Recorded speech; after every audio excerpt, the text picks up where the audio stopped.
Railway परीक्षा में धांधली के खिलाफ सड़कों पर उतरे छात्रों ने एक दिन का बंद रखा। छात्रों का गुस्सा टीचरों और छात्रों के खिलाफ मुकदमे को लेकर है। छात्रों के समर्थन में कई सियासी दल भी अब आ गए हैं।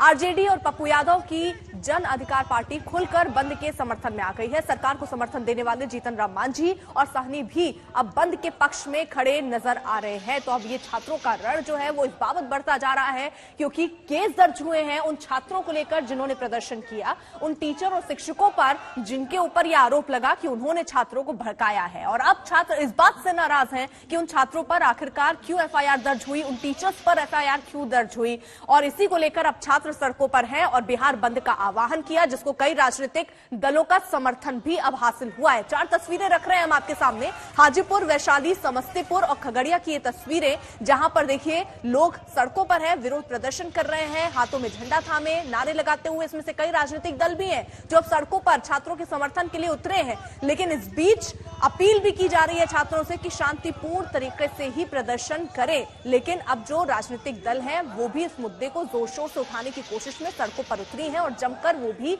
विरोध प्रदर्शन दर्ज करा रही हैं। और ये विरोध अब इस बात को पीछे छोड़ दिया कि किस तरीके से ये धांधली हुई या उसको लेकर, अभी फिलहाल विरोध छात्रों का इस बात को लेकर ज्यादा है कि छात्रों पर एफआईआर दर्ज क्यों हुई, टीचर्स और शिक्षकों पर एफआईआर दर्ज क्यों हुई। इसी को लेकर बिहार बंद बुलाया गया है। अब देखिए इसका आयोजन जो है वो ऑल इंडिया स्टूडेंट एसोसिएशन ने किया और इसके समर्थन में आरजेडी, जन अधिकार पार्टी, हिंदुस्तानी आवाम मोर्चा और विकासशील इंसान पार्टी, ये पार्टियां अब समर्थन कर रही हैं। और समर्थन का तरीका इनका भी वही है जो छात्र कर रहे हैं, सड़कों पर उतर रहे हैं, प्रदर्शन कर रहे हैं, नारेबाजी कर रहे हैं।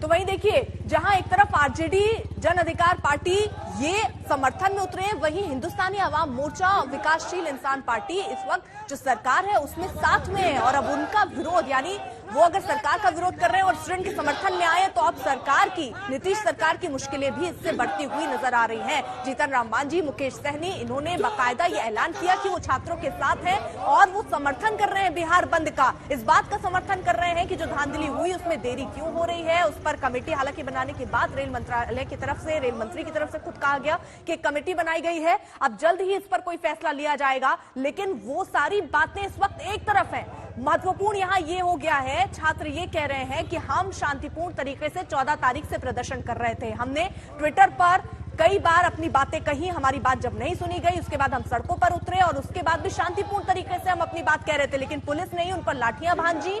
उसके बाद ये छात्र आक्रोशित हुए और अब जाकर छात्रों पर ही एफआईआर, शिक्षकों पर ही एफआईआर हो रहा है और इसी के विरोध में अब छात्र सड़कों पर हैं और आज ये बंद का आह्वान करते हुए नारेबाजी कर रहे हैं।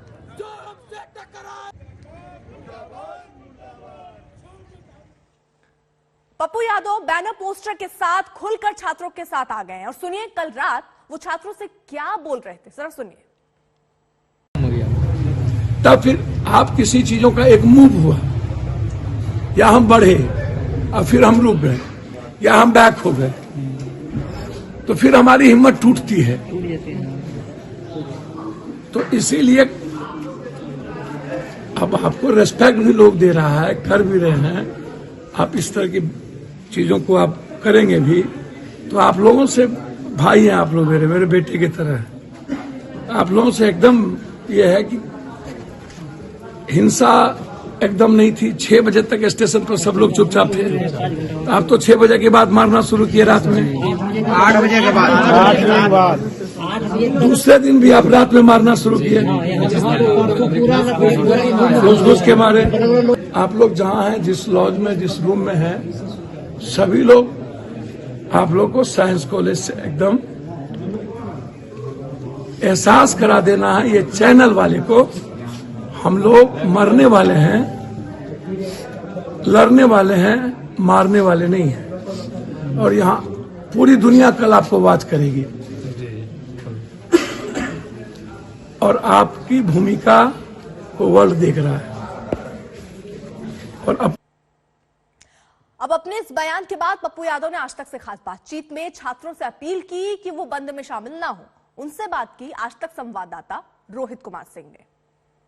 पप्पू यादव इस वक्त हमारे साथ हैं, बात करते हैं। पप्पू जी, छात्रों ने क्या इस जो आंदोलन से वापस हो गए ऐसा लग रहा है? क्योंकि खान सर ने कल अपील की छात्रों से। कौन है खान सर? वो एक गुरु है, उनको मैंने पहले भी हमेशा हम कहते रहे, आप सर्टिफिकेट कैसे दे सकते हैं प्राइम मिनिस्टर और रेल मंत्री को? रेल मंत्री 2 दिन पहले आकर के उन्होंने खुद ही कहा कि क्या ऑब्जेक्शन है मेरा?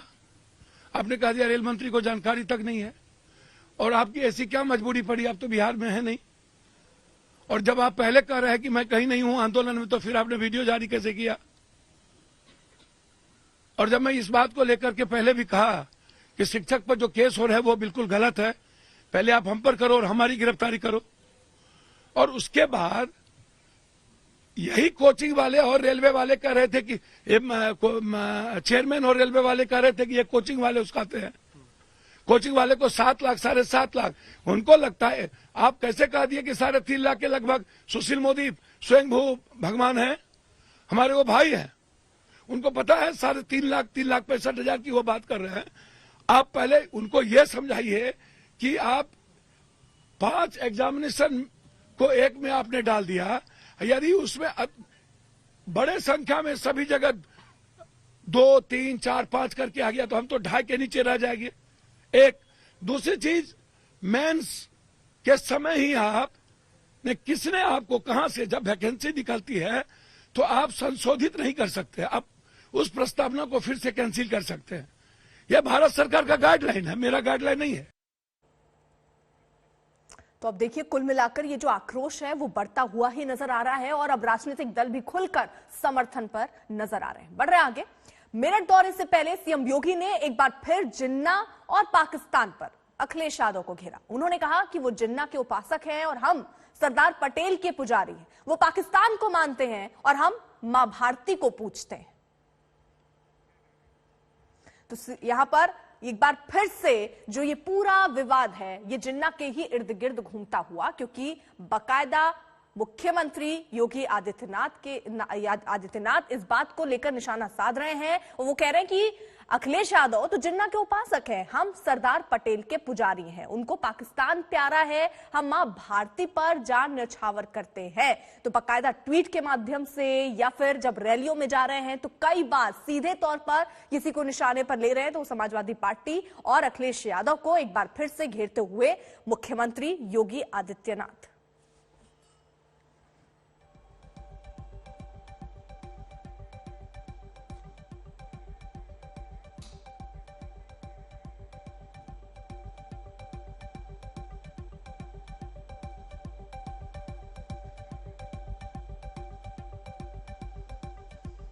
तो उत्तर प्रदेश में जिस तरीके से देखिए चुनावी समर गरमा रहा है, वैसे वैसे बयानबाजियों का नया नया दौर सामने आ रहा है, जहां एक तरफ जिन्ना की बात कहकर अखिलेश यादव उसके बाद बैकफुट पर चले गए, लेकिन बीजेपी के सामने ये एक मुद्दा सा बन गया। बार बार चाहे वो ट्वीट के माध्यम से हो या रैलियों के माध्यम से हो, चाहे योगी आदित्यनाथ हो या जेपी नड्डा हो, हर कोई ये मुद्दा उठाने की कोशिश कर रहा है। 2019 में, 2017 में, 2014 में जब भी हम लोग यहाँ आते थे, 17 और 14 में एक ही शिकायत हमें सुनने को मिलती थी कि बेटियां स्कूल नहीं जा पा रही हैं क्योंकि पेशेवर गुंडे कब न जाने उस बेटी के जीवन के साथ खिलवाड़ कर ले। अब हम लोगों ने संकल्प किया था अगर वैसे दुर्योधन प्रशासन पैदा हो गए हैं तो इनको ठीक करना आवश्यक होगा। तब 2017 में जब जनता जनार्दन का आशीर्वाद प्राप्त हुआ था तो प्रदेश सरकार ने इसके लिए व्यवस्थित कार्य योजना प्रारंभ की थी। आज उसका परिणाम हम सबके सामने देखने को मिल रहा है। समाजवादी पार्टी और उसके सहयोगी दल जबरदस्त बहुमत हासिल करने जा रहे हैं और 10 मार्च को उत्तर प्रदेश से बाबा जी की विदाई और अखिलेश का सत्तारूढ़ होना तय है। पश्चिम उत्तर में एक सीट नहीं मिल रही कहीं बीजेपी को, नॉट वन, खाता नहीं खुलेगा, यू विल सी।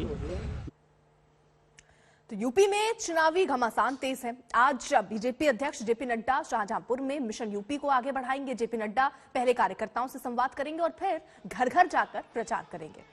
सीएम योगी आज पश्चिमी यूपी के मेरठ में डोर टू डोर कैंपेन करेंगे। मेरठ में अखिलेश और जयंत भी हुंकार भरेंगे, लेकिन इससे पहले दोनों एक साथ मुजफ्फरनगर में साझा प्रेस कॉन्फ्रेंस करेंगे। वहीं अमित शाह उत्तराखंड में प्रचार को धार देंगे। अमित शाह पहले रुद्रनाथ मंदिर में दर्शन करेंगे और फिर घर घर जाकर वोट मांगेंगे।